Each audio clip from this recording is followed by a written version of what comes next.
আপনারাও যদি আপনার বিরিয়ানির ফ্লেভারকে একটা অথেন্টিক টেস্ট দিতে চান আর বিরিয়ানির স্বাদটাকে এনহ্যান্স করতে চান, তাহলে অবশ্যই এই ভিডিওটা আপনার জন্য। নমস্কার বন্ধুরা, আমি সোনালি।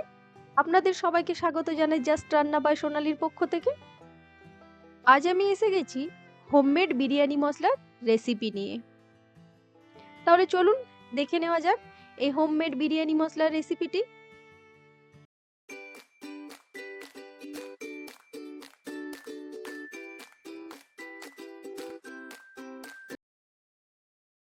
এই বিরিয়ানি মশলা বানানোর জন্য আমাদের কিছু গোটা মশলা লাগবে, যার মধ্যে রয়েছে শাহজিরে। এখানে আমি 2 টিস্পুন শাহজিরে নিয়ে নিয়েছি। তার সাথে নিয়ে নিয়েছি 1 টিস্পুন গোলমরিচ আর 3 টিস্পুন নিয়ে নিয়েছি গোটা ধনে।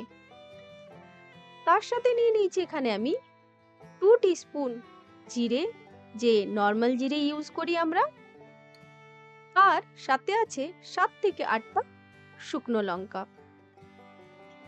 তার সাথে নিয়ে নিয়েছি এখানে 12 থেকে 15 পিস ছোট এলাচ, 12 থেকে 15 পিস হবে লং, আর তার সাথে নিয়ে নিয়েছি এখানে 3টে বড় এলাচ আর একটুখানি জয়ত্রী।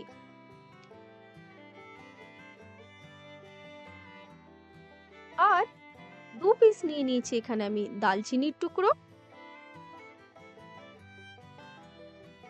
আর তার সাথে আছে এখানে একটা স্টার অ্যানিস বা চক্রফুল বা ফুল, যেটাই বলে থাকুন না কেন।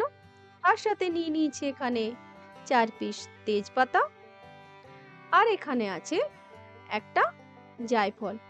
এটা আমি পুরোটা ইউজ করব না, আমি যতটা বানাচ্ছি সেই হিসেবে হাফ ইউজ করাই ভালো। এরপর আমি একটা প্যানকে ভালো করে গরম করে ওর মধ্যে জিরে, ধনে আর শাহজিরেটা দিয়ে দেব। এই তিনটেকে আমি আগে ভালোভাবে 1 থেকে 2 মিনিট রোস্ট করে নেব। তারপর বাকি মশলাগুলো এর মধ্যে দিয়ে দেব। এখানে আমার 2 মিনিট রোস্ট করা হয়ে গেছে। এরপর আমি বাকি মশলাগুলো একে একে সব দিয়ে দিচ্ছি। এখানে কিন্তু আমি তেজপাতাটা দিচ্ছি না, তার কারণ তেজপাতাটা আমরা বেশি সময় ধরে রোস্ট করব না। প্রথমে আমরা এগুলো ভালো করে রোস্ট করে নেব। আর জায়ফলটাও কিন্তু এখানে আমি অ্যাড করিনি, তার কারণ জায়ফলটা রোস্ট করার কোনো দরকার নেই। আর এই সব মশলাগুলো যখন 4-5 মিনিট রোস্ট করা হয়ে যাবে আর তার কালারটাও দেখবেন চেঞ্জ হয়ে গেছে, তখনই আমাদের অ্যাড করে দিতে হবে তেজপাতাটা। তেজপাতাটা দেওয়ার পর আমরা 1 মিনিট আবারও রোস্ট করে নেব। তারপর যখন দেখব এই মশলা রোস্ট করার একটা সুন্দর গন্ধ বার হচ্ছে, তখনই বুঝবো আমাদের মশলাটা ভালোভাবে রোস্ট হয়ে গেছে। তখনই আমরা গ্যাসের ফ্লেমটাকে বন্ধ করে দেব। তারপর এই মশলাটি ঢেলে নিয়ে ঠান্ডা করে নেব।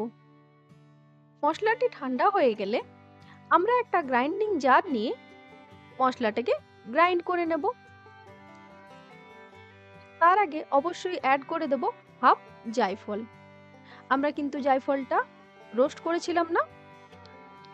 এই দেখুন, আমি এখানে মশলাটা ঠান্ডা হওয়ার পর মশলাটাকে ভালোভাবে গুঁড়ো করে নিয়েছি।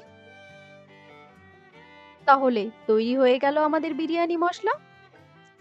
আর এই মশলা থেকে ভীষণই সুন্দর একটা গন্ধ বার হচ্ছে, যেটা বিরিয়ানির টেস্টকে আরো বেশি এনহ্যান্স করে দেয়। এটা অবশ্যই আপনারা বাড়িতে বানিয়েও রেখে দিতে পারেন একটা এয়ার টাইট কন্টেনারে, আর যেটা 1 মাস অবধি স্টোর করে রাখতে পারেন।